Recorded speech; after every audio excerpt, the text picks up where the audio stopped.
कहते हैं पहाड़ों के बीच एक ऐसी सराय है जहां लोग ठहरते तो हैं मगर सुबह कभी जिंदा नहीं लौटते।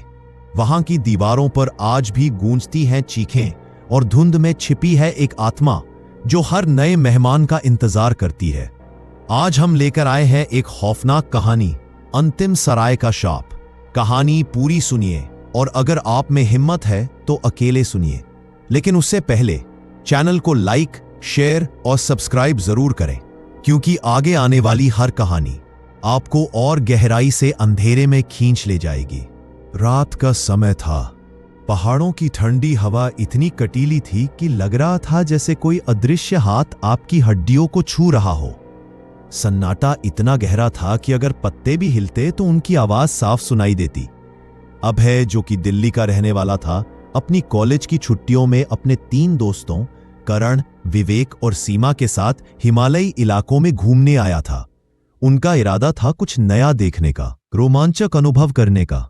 दिन भर पैदल चलने के बाद शाम होने लगी। आसमान पर बादल घिर आए थे और हल्की हल्की बूंदाबांदी शुरू हो गई थी। दोस्तों ने पास ही के गांव वालों से ठहरने की जगह पूछी, लेकिन गांव वालों ने एक ही बात दोहराई, शहर से 5 किलोमीटर ऊपर एक पुरानी सराय है, मगर वहां मत जाना। अभय को यह सुनकर और जिज्ञासा हुई। वह हमेशा से ही रहस्यमयी जगहों की तरफ खींचता था।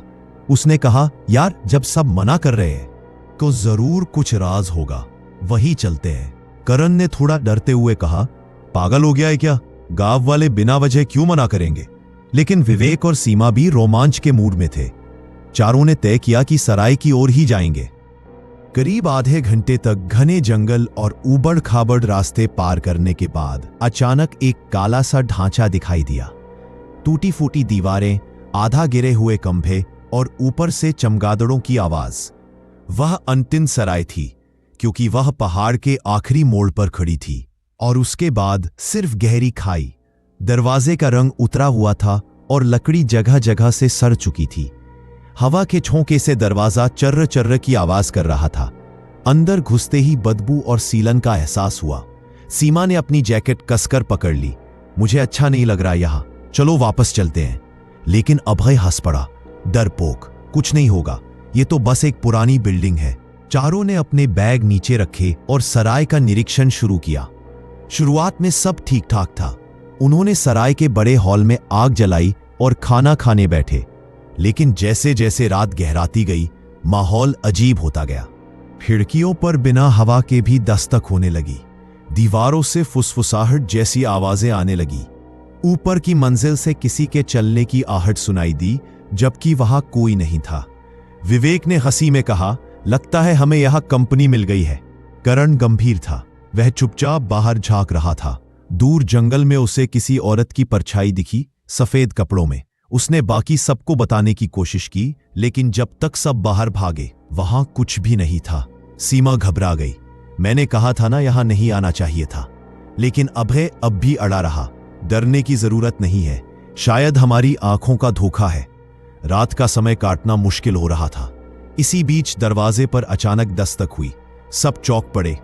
अभय ने हिम्मत करके दरवाजा खोला तो एक बूढ़ा आदमी खड़ा था। लंबी दाढ़ी, फटे कपड़े और आंखों में अजीब सा डर। उसने धीमी आवाज में कहा, तुम लोग यहां क्यों आए हो? पता नहीं तुम्हें किस खतरे में डाल दिया है। अभय ने पूछा, आप कौन है? बूढ़े ने जवाब दिया, मैं इस गांव का पुराना चौकीदार था। ये सराय, ये श्रापित है। सालों पहले यहां खून खराबा हुआ था। एक औरत की मौत हुई, बड़ी निर्दयी तरीके से। उसकी आत्मा भी यहीं भटकती है। जो भी यहां रात गुजारता है, सुबह तक जिंदा नहीं बचता। इतना कहकर वह आदमी अचानक ही गायब हो गया, जैसे धुंध में समा गया हो। चारों दोस्त एक दूसरे का चेहरा देखने लगे। करण ने धीरे से कहा, तुम सबने देखा, वो आदमी गायब हो गया। अब माहौल और भारी हो गया था। आधी रात का समय, आग बुझ चुकी थी। सब अपने अपने बिस्तर पर लेटे नींद की कोशिश कर रहे थे। तभी सीमा ने चीख मारी, कोई मेरे पास खड़ा है। सब भागकर उसकी तरफ गए। उसने कांपते हुए बताया, एक औरत सफेद कपड़े में मेरे सिरहाने खड़ी थी। उसकी आंखें खून से भरी थी। लेकिन जब सबने देखा, वहां कोई नहीं था। तभी अचानक ऊपर की मंजिल से भारी कदमों की आवाज गूंजी, जैसे कोई बहुत गुस्से में चल रहा हो। अभय ने टॉर्च उठाई, चलो देखते हैं। बाकी डर रहे थे, मगर वो सब साथ में ऊपर गए। ऊपर का गलियारा अंधेरे में डूबा था। टॉर्च की रोशनी में धूल उड़ रही थी। एक कमरे का दरवाजा आधा खुला था। अंदर से कराहने की आवाज आ रही थी। अभय ने धीरे धीरे दरवाजा धक्का दिया और जैसे ही रोशनी अंदर पड़ी, सबके होश उड़ गए। कमरे की दीवारों पर खून से लिखी इबारतें थीं, यहां से चले जाओ वरना मौत तय है। कमरे की दीवारों पर खून से लिखे शब्द सबके होश उड़ाने के लिए काफी थे। सीमा का चेहरा पीला पड़ गया था। करण पीछे हटने लगा और विवेक लगातार बुदबुदा रहा था, ये सपना है, ये सच नहीं हो सकता।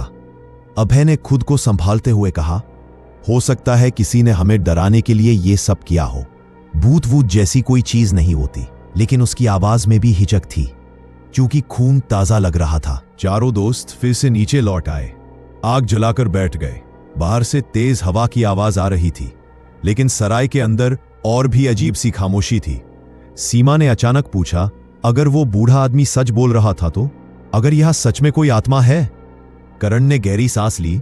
मुझे तो उसी वक्त लग गया था, यहां कुछ सही नहीं है। विवेक ने हिम्मत दिखाने की कोशिश की, हम 4 लोग हैं, डरने की कोई जरूरत नहीं। लेकिन उसकी आंखों में डर साफ झलक रहा था। धीरे धीरे सबको नींद आने लगी, मगर रात के ठीक 12 बजे फिर से वही कदमों की आवाज गूंजी, इस बार और भी ज्यादा तेज और नजदीक। अचानक हॉल का दरवाजा अपने आप खुल गया और बाहर से एक ठंडी हवा का झोंका अंदर आया।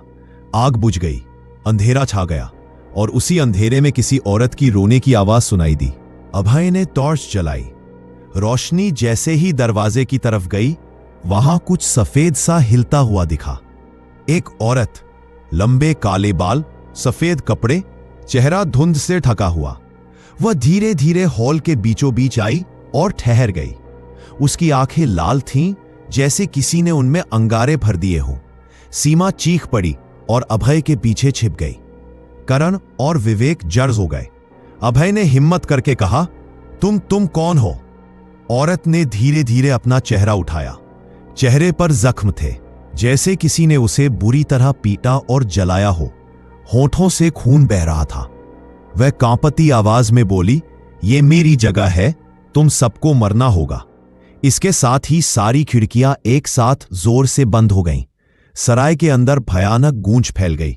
वो औरत अचानक गायब हो गई। रात किसी तरह कट गई।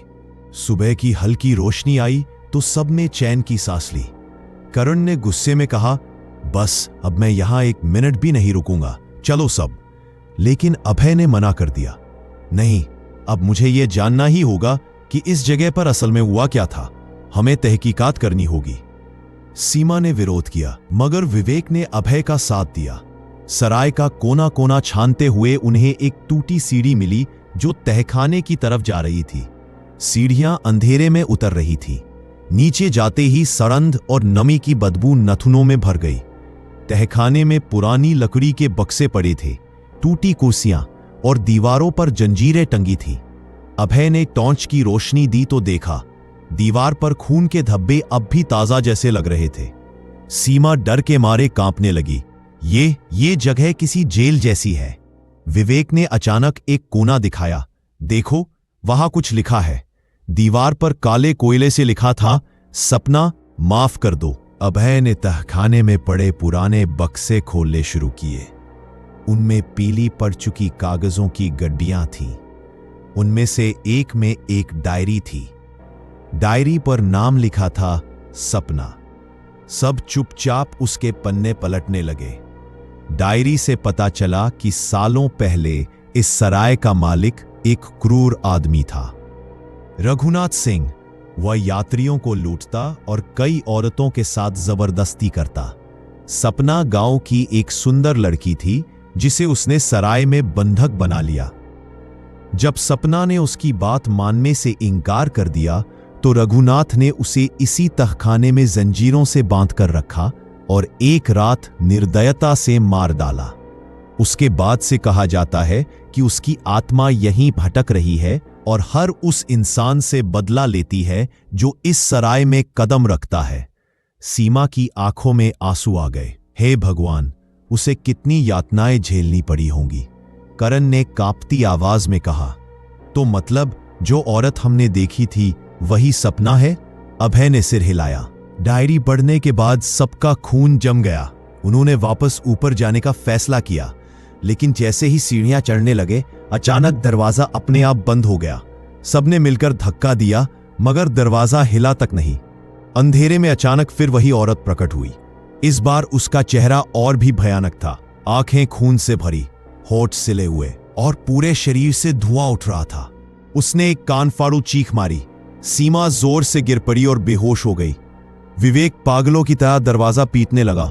करण लगातार चिल्ला रहा था, हमें छोड़ दो, हमें छोड़ दो। लेकिन औरत सिर्फ हंस रही थी। उसकी हंसी इतनी डरावनी थी कि लगता था पूरा तहखाना हिल रहा हो। इस सब के बीच भी अभय हिम्मत नहीं हार रहा था। उसने चिल्लाकर कहा, सपना, अगर तू सच में यहां है तो हमें बता, तू चाहती क्या है? तेरी आत्मा क्यों चैन में नहीं है? औरत अचानक शांत हो गई। उसकी आंखों से आंसू बहने लगे। धीरे धीरे उसकी आवाज आई, मुझे इंसाफ चाहिए, मेरे कातिल का खून चाहिए, वरना यह श्राप कभी खत्म नहीं होगा। इसके बाद वो फिर से गायब हो गई। दरवाजा अचानक अपने आप खुल गया।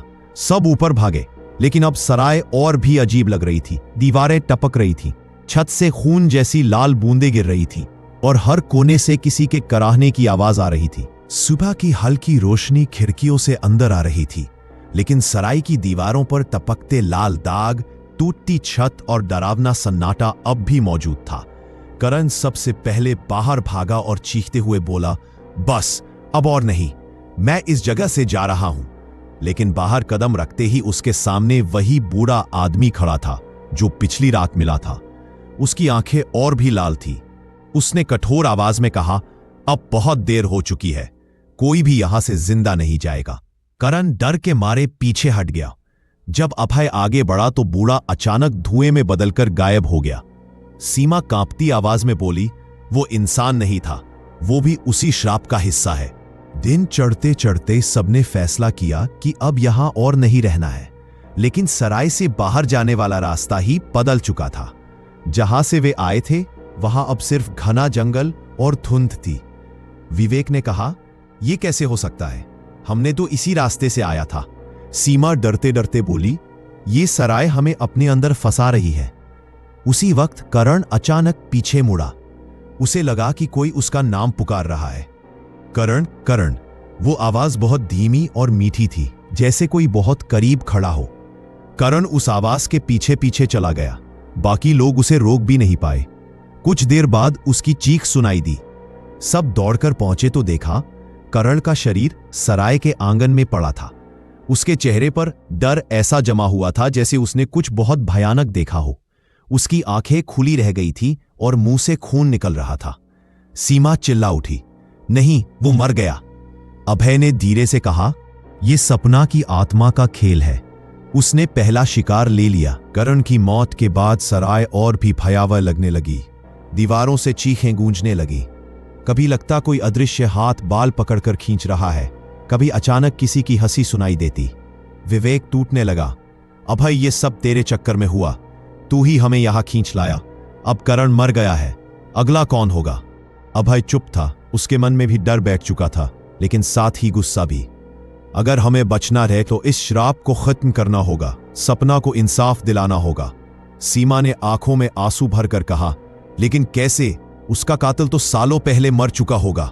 अभय बोला, जरूरी नहीं, कभी कभी बुरे लोग भी लंबे समय तक जीते हैं, हमें उसके बारे में पता लगाना होगा।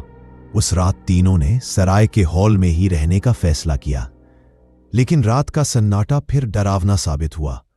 करीब 1 बजे अचानक विवेक गायब हो गया। सीमा और अभय उसकी तलाश में सराय के हर कमरे में गए। आखिरकार उन्हें ऊपर की मंजिल से खून की बूंदें गिरती हुई दिखाई दी। वे दौड़ते हुए ऊपर गए। वहां एक टूटा हुआ आईना था और उसके सामने जमीन पर विवेक का बैग पड़ा था। आईने में उन्हें एक परछाई दिखाई दी। विवेक किसी अदृश्य हाथ से जकड़ा हुआ था और उसे आईने के अंदर खींचा जा रहा था। विवेक चिल्ला रहा था, अभय बचाओ। अभय ने आईने को तोड़ने की कोशिश की, लेकिन कांच नहीं टूटा। कुछ ही पलों में विवेक पूरी तरह आईने के अंदर खींच लिया गया और फिर सब शांत हो गया। आईने पर अब सिर्फ खून से लिखा था, 2 बचे, फिर सब खत्म। सीमा डर से पागल होने लगी। वो हमें एक एक करके मार रही है। अगला नंबर हमारा है। अभय ने सीमा को संभाला। डर मत, अभी भी उम्मीद है। सपना ने कहा था कि उसे इंसाफ चाहिए। हमें पता लगाना होगा कि उसका असली कातिल कौन है और क्या वो जिंदा है। सीमा ने कांपते हुए पूछा, लेकिन कैसे? यहां तो बाहर जाने का रास्ता ही बंद है। अभय ने कहा, कोई ना कोई सुराग इसी सराय में छिपा होगा। दोनों ने तहखाने की ओर जाना तय किया। इस बार जब वे तहखाने पहुंचे तो उन्हें एक और गुप्त दरवाजा दिखाई दिया, जो पिछली बार छुपा हुआ था। दरवाजे पर जंग लगे ताले थे। जैसे ही अभय ने हाथ लगाया, ताला अपने आप खुल गया। अंदर एक छोटा सा कमरा था जिसमें पुराने अखबार और दस्तावेज पड़े थे। अभय ने उन्हें पलटना शुरू किया। तभी एक अखबार की कटिंग मिली। प्रसिद्ध व्यापारी रघुनाथ सिंह की रहस्यमयी मौत। पुलिस अब तक सच्चाई नहीं जान पाई। आखिरी पंक्ति पढ़कर अभय सन्न रह गया। मतलब वो मर चुका है, तो सपना अभी भी क्यों भटक रही है? उसी वक्त कमरे की दीवारों से खून रिसने लगा और हवा ठंडी हो गई। अचानक सपना की आत्मा फिर प्रकट हुई। इस बार उसके हाथों में जंजीरें थीं। उसने कराहते हुए कहा, वो अब भी जिंदा है, उसकी आत्मा इसी सराय में। सीमा और अभय दोनों दंग रह गए। सपना की आत्मा के गायब होते ही तहखाने की दीवार पर खून से लिखा हुआ संदेश उभरा, एक बचा फिर सब खत्म। सीमा चीख पड़ी, अगला मैं हूं। अभय ने उसे कसकर पकड़ लिया। नहीं, मैं तुझे कुछ नहीं होने दूंगा। लेकिन उसके दिल में भी डर था, क्योंकि सराय अब मौत का खेल खेल रही थी। तहखाने की दीवार पर लिखा खून का संदेश, एक बचा फिर सब खत्म, सीने में बर्फ की तरह उतर गया। सीमा कांपते हुए अभय से लिपट गई। अगला नंबर मेरा है अभय, मैं मरना नहीं चाहती। अभय ने उसे कसकर थामा। नहीं सीमा, मैं तुझे कुछ नहीं होने दूंगा। हमें कोई ना कोई रास्ता जरूर मिलेगा। लेकिन सराय की हवा और भी ठंडी हो गई थी। हर कोने से अब कराहने, हंसने और फुसफुसाने की आवाजें गूंज रही थीं। अचानक कमरे के बीचों बीच धुंध इकट्ठा होने लगी। उसी धुंध से सपना की परछाई बनी। उसका चेहरा अब उतना डरावना नहीं था, बल्कि दर्द और आंसुओं से भरा था। वह कराहते हुए बोली, मेरी आत्मा को इंसाफ चाहिए, मेरे कातिल का खून चाहिए। अभय ने साहस बटोरा और पूछा, लेकिन सपना, अखबारों में तो लिखा है कि रघुनाथ सिंह मर चुका है। अगर वो नहीं है तो तुझे चैन कैसे मिलेगा? सपना ने सिर झुकाकर कहा, उसकी देह मर गई, लेकिन उसकी आत्मा अब भी यही भटकती है। उसने भी श्राप लिया है, जब तक उसका अंत नहीं होगा तब तक मैं भी आजाद नहीं हो सकती। सीमा ने घबरा कर कहा, तो हमें उसकी आत्मा को ढूंढना होगा, लेकिन कहां? सपना ने हाथ उठाया। अचानक दीवार अपने आप हिलने लगी और उसमें से एक गुप्त सुरंग का रास्ता खुल गया, यहीं जहां उसने मेरा खून बहाया था। इतना कहकर सपना गायब हो गई। अभय और सीमा ने एक दूसरे को देखा। दोनों के चेहरे पर डर साफ था, मगर उनके पास और कोई चारा नहीं था। वे सुरंग में उतर गए। वहां घना अंधेरा था और सिर्फ अभय की टॉर्च की हल्की रोशनी। सुरंग लंबी और टेढ़ी मेढ़ी थी। जगह जगह से पानी टपक रहा था और बदबू असहनीय थी। करीब आधे घंटे बाद दोनों एक बड़े कक्ष में पहुंचे। कक्ष की दीवारों पर खोपड़ियां टंगी थी, फर्श पर जंजीरें और खून के सूखे धब्बे। यह वही जगह थी जहां रघुनाथ अपने शिकारों को यातना देता था। कमरे के बीचों बीच एक पत्थर का तख्त था। उस पर किसी का कंकाल पड़ा था, शायद रघुनाथ का। लेकिन जैसे ही अभय ने पास जाकर देखा, कंकाल अचानक हिलने लगा। कंकाल धीरे धीरे खड़ा हो गया और काली धुंध में बदल गया। उसकी आंखों में नीली आग थी। उसने भारी आवाज में कहा, तुम लोग यहां क्यों आए हो? ये जगह मेरी है, मैं अमर हूं। मेरी आत्मा को कोई खत्म नहीं कर सकता। सीमा डर से चीख पड़ी और अभय के पीछे छिप गई। अभय ने कांपती आवाज में कहा, तूने सपना को मार डाला, तूने उसे यातनाएं दी, उसकी आत्मा आज भी तड़प रही है। अब तेरा अंत होना चाहिए। रघुनाथ की आत्मा जोर से हंसी। मैंने सैकड़ों की जान ली है, सपना भी उनमें से एक थी, लेकिन उसकी आत्मा मजबूत निकली। तभी वो अब भी मुझे चुनौती देती है। लेकिन तुम सिर्फ मेरे शिकार हो। उसने हाथ उठाया और अचानक जमीन से लंबी काली जंजीरें निकलकर सीमा को जकड़ने लगी। सीमा जोर से चीख उठी, अभय बचाओ! सीमा हवा में लटक गई। उसकी गर्दन के चारों ओर जंजीरें कसने लगी। उसका चेहरा नीला पड़ने लगा।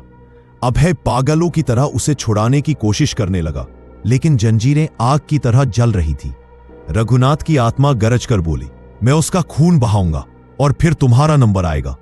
अभय ने पास पड़ी एक जंग लगी लोहे की छड़ उठाई और पूरी ताकत से जंजीरों पर मारने लगा। अचानक सपना की आत्मा प्रकट हुई। वह चीखी, अभय, कख्त के नीचे लोहे का खंजर है, वही उसका अंत करेगा। अभय तुरंत तख्त के पास दौड़ा और नीचे से एक पुराना जंग लगा खंजर निकाला। खंजर हाथ में आते ही उसके चारों ओर हल्की नीली रोशनी फैल गई। रघुनाथ की आत्मा पहली बार डर गई। ये कैसे तुम्हें मिला? अभय ने पूरी ताकत से खंजर उसकी छाती में घोंप दिया। एक तेज विस्फोट हुआ, पूरा कमरा हिलने लगा। रघुनाथ की आत्मा दर्द से चीखने लगी और धुंध में बदलकर इधर उधर फैल गई। सीमा जंजीरों से छूट गई और जमीन पर गिर पड़ी, लेकिन रघुनाथ की आवाज अब भी गूंज रही थी। तुमने सोचा कि यह अंत है? नहीं, मैं वापस आऊंगा, मौत बनकर। उसकी आत्मा काले तूफान की तरह कमरे में घूमने लगी। सपना की आत्मा सामने आई। उसकी आंखों में आंसू थे। अभय, तुमने मेरी मदद की, लेकिन उसका श्राप इतना गहरा है कि यह खंजर भी उसे पूरी तरह खत्म नहीं कर पाया। उसकी आत्मा अब भी सराय में भटकती रहेगी। अभय ने थकी आवाज में कहा, तो क्या यह सब कभी खत्म नहीं होगा? सपना ने दुखी होकर कहा, शायद जब कोई और मेरी तरह इंसाफ के लिए खड़ा होगा तब यह शाप टूटेगा, लेकिन अभी उसका चेहरा धीरे धीरे धुंध में खुलने लगा। मुझे पहली बार चैन मिल रहा है, धन्यवाद। और फिर सपना की आत्मा गायब हो गई। सराय एकदम शांत हो गई। ठंडी हवा रुक गई। दीवारों से खून टपकना बंद हो गया। सीमा और अभय ने राहत की सांस ली। सीमा ने कांपते हुए कहा, क्या हम अब बच गए? अभय ने उसकी ओर देखा, शायद हां, लेकिन मैं नहीं जानता कि रघुनाथ सचमुच खत्म हुआ है या नहीं। दोनों सुरंग से बाहर निकले। सराय अब वीरान लग रही थी, लेकिन हवा में अब भी हल्की सी सिहरन थी। सराय बाहर से शांत दिख रही थी, मगर भीतर का माहौल अब भी अजीब था। दीवारों पर अंधेरा पहले से और गहरा लग रहा था। सीमा और अभय थककर सराय के मुख्य हॉल में बैठ गए। दोनों की आंखों में नींद तो थी, लेकिन डर के कारण पलकें झपकने का नाम नहीं ले रही थी। सीमा ने धीमे स्वर में कहा, अभय, मुझे लग रहा है ये जगह हमें इतनी आसानी से जाने नहीं देगी।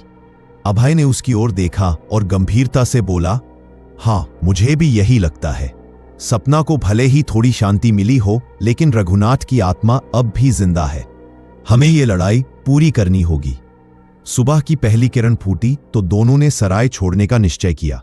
दरवाजा खोला और बाहर कदम रखा, लेकिन जैसे ही सराय के आंगन से बाहर निकले, उनके सामने वही धुंध से ढका जंगल था। पेड़ इतने घने थे कि सूरज की रोशनी तक अंदर नहीं आ रही थी। सीमा ने घबराकर कहा, ये वही रास्ता है जहां से करण और विवेक गायब हुए थे। अभय ने दृढ़ स्वर में कहा, डर मत, इस बार हम हिम्मत नहीं हारेंगे। दोनों जंगल में चलने लगे, लेकिन हर तरफ उन्हें फुसफुसाहट सुनाई देने लगी। तुम नहीं बच सकते, सब खत्म हो जाएगा, वापस सराय में लौटाओ। सीमा ने कानों पर हाथ रख लिए, लेकिन आवाजें और तेज होती गईं। कुछ देर चलते चलते सीमा अचानक रुक गई। अभय, मैंने सपना को देखा, वो मुझे बुला रही है। अभय ने घबराकर कहा, नहीं सीमा, वो सपना नहीं है, ये रघुनाथ का धोखा है। लेकिन इससे पहले कि अभय उसे पकड़ पाता, सीमा धुंध में समा गई। अभय ने चारों ओर देखा, उसका नाम पुकारा, लेकिन कहीं कुछ नहीं था। जंगल में सिर्फ उसकी आवाज गूंज रही थी। अचानक पीछे से सीमा की चीख सुनाई दी। तब अभय दौड़ता हुआ उस दिशा में पहुंचा तो देखा सीमा पेड़ की शाखाओं में उलझी हुई थी और किसी अदृश्य ताकत ने उसे ऊपर खींच रखा था। उसकी गर्दन पर नीले निशान पड़ रहे थे। अभय ने दौड़कर उसे पकड़ा और जोर से खींचा। कुछ देर की जद्दोजहद के बाद सीमा नीचे गिर पड़ी, लेकिन पेड़ की शाखाएं अब सांपों की तरह हिलने लगी। धुंध से रघुनाथ की काली परछाई प्रकट हुई। रघुनाथ की आवाज गूंजी, तुमने मुझे खंजर से घायल किया अभय, लेकिन मुझे मार नहीं पाए। अब तुम दोनों का अंत निश्चित है। अभय ने सीमा को पीछे धकेला और जमीन से एक टूटी शाखा उठाकर खड़ा हो गया। अगर तुझे खत्म करने के लिए मुझे अपनी जान भी देनी पड़े तो मैं दूंगा, लेकिन तुझे और किसी की जान लेने नहीं दूंगा। रघुनाथ गरजा और हवा तूफान की तरह चलने लगी। पेड़ टूटने लगे, जमीन कांपने लगी।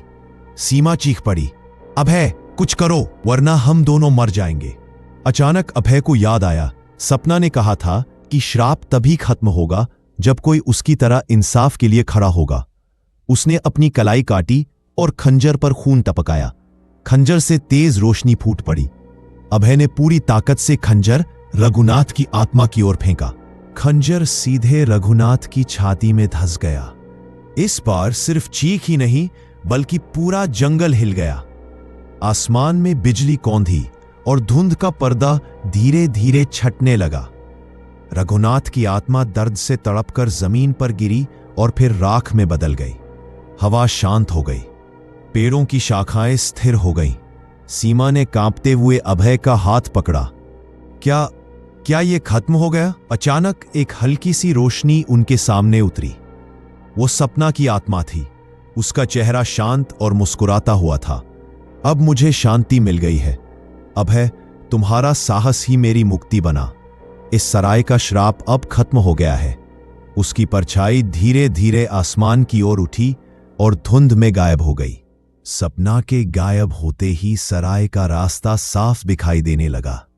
अब वहां कोई धुंध, कोई फुसफुसाहट, कोई परछाई नहीं थी। अभय और सीमा धीरे धीरे सराय से बाहर निकल गए। दोनों ने पीछे मुड़कर आखिरी बार उस इमारत को देखा। अब वो बस एक खंडर थी, टूटी फूटी, वीरान और शांत। सीमा ने कहा, चलो अब हम कभी पीछे मुड़कर नहीं देखेंगे। अभय ने गहरी सांस ली और बोला, हाँ, लेकिन ये याद हमेशा जिंदा रहेगी। अंतिम सराय का ये श्राप जिसने हमें मौत के इतने करीब पहुंचा दिया। दोनों धीरे धीरे पहाड़ों के नीचे की ओर बढ़ गए। कुछ महीनों बाद एक नया यात्री पहाड़ों में घूमते घूमते उसी सराय तक पहुंचा। गांव वालों ने उसे रोका, मत जाओ बेटा, वो जगह ठीक नहीं है। लेकिन यात्री मुस्कुराकर बोला, डरपोक मत बनो, वो तो बस पुराना खंडर है।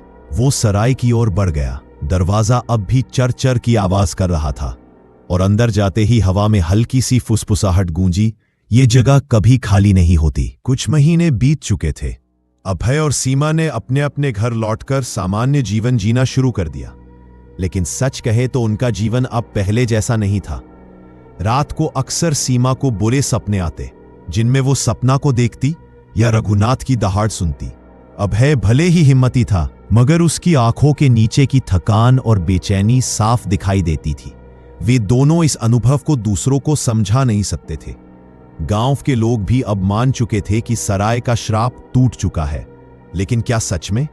एक ठंडी शाम को पहाड़ों के बीच से होकर एक नया यात्री उस इलाके में आया। उसका नाम था रोहित। उसने सुना था कि वहां एक भूतिया सराय है, लेकिन अब वो सिर्फ खंडर रह गई है। गांव वालों ने उसे बार बार रोका, बेटा वहां मत जाना। सराय चाहे शांत दिखे, मगर वो जगह कभी खाली नहीं होती। रोहित ने हंसते हुए कहा, अरे बाबा, ये सब अंधविश्वास है।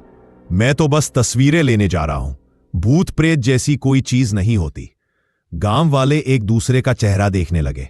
वे जानते थे चेतावनी का कोई असर नहीं होगा। रोहित जैसे ही सराय में दाखिल हुआ, धूल उड़ने लगी। छत टूटी हुई थी, दीवारें काई से ढकी हुई। उसने कैमरा निकाला और तस्वीरें लेने लगा। लेकिन हर क्लिक के बाद उसे महसूस हुआ कि कमरे में अंधेरा और गहरा हो रहा है। अचानक उसके कैमरे की स्क्रीन पर धुंधली सी परछाई दिखी। उसने चारों तरफ देखा, लेकिन कोई नहीं था। फिर अचानक दरवाजा अपने आप बंद हो गया। कौन है वहां? रोहित चिल्लाया, लेकिन जवाब में बस सन्नाटा था। धीरे धीरे कमरे में ठंड बढ़ने लगी। उसकी सांसें भाप की तरह हवा में दिख रही थी और तभी कानों में वही फुसफुसाहट गूंजी, ये जगह कभी खाली नहीं होती। रोहित का दिल धड़कने लगा। ये कैसी आवाज है? वो भागकर बाहर निकलना चाहता था, लेकिन दरवाजा जैसे पत्थर का बन गया हो, हिला ही नहीं। अचानक उसे पीछे से किसी ने कंधे पर हाथ रखा। वो मुड़ा तो वहां कोई नहीं था। धुंध में से धीरे धीरे एक औरत की आकृति उभरी। उसके चेहरे पर वही गहरी उदासी, वही लंबा घूंघट। रोहित कांप उठा। कहा, कौन हो तुम? वो औरत थी सपना, लेकिन उसका चेहरा अब पहले जैसा शांत नहीं था। उसकी आंखें काली और खाली थी। उसकी आवाज गूंजी, श्राप तो टूटा, लेकिन सराय अब भी मेरी है। जो भी यहां आएगा उसकी आत्मा यही कैद होगी। रोहित ने चीख मारकर दरवाजे को ठोकना शुरू कर दिया। मुझे छोड़ दो, मुझे जाने दो। लेकिन दरवाजा नहीं खुला। बाहर गांव के बुजुर्ग बैठे थे। एक दूसरे से धीमे स्वर में बोले। लोग समझते हैं कि श्राप खत्म हो गया, लेकिन सच्चाई यह है कि श्राप ने नया रूप ले लिया है। अब सपना भी पूरी तरह मुक्त नहीं है। उसकी आत्मा सराय से बंध चुकी है। जब तक ये इमारत खड़ी है, कोई न कोई उसकी कैद में फंसता रहेगा। उधर अभय अपने घर में गहरी नींद में सो रहा था। अचानक उसकी नींद टूटी। उसने सपना देखा था, वो फिर उसी सराय में था। कमरे में रोहित चीख रहा था और सपना की आत्मा उसके पीछे खड़ी थी। अभय पसीने से भीग गया। वो जान गया कि कहानी अभी खत्म नहीं हुई है। सुबह होते ही अखबार की खबर थी, एक युवक रोहित लापता। आखिरी बार उसे पहाड़ी खंडहर पुरानी सराय की ओर जाते देखा गया। अभय ने अखबार पढ़ा और उसकी आंखें डर से फैल गईं। सीमा ने उससे पूछा, क्या हुआ? अभय ने अखबार उसके हाथ में थमा दिया और धीमे स्वर में कहा, सीमा, वो जगह कभी खाली नहीं होगी। सीमा का चेहरा पीला पड़ गया। दोनों चुपचाप एक दूसरे को देखते रहे। बाहर हवा की एक ठंडी लहर चली और कहीं दूर से फिर वही फुसफुसाहट गूंजी, ये जगह कभी खाली नहीं होती।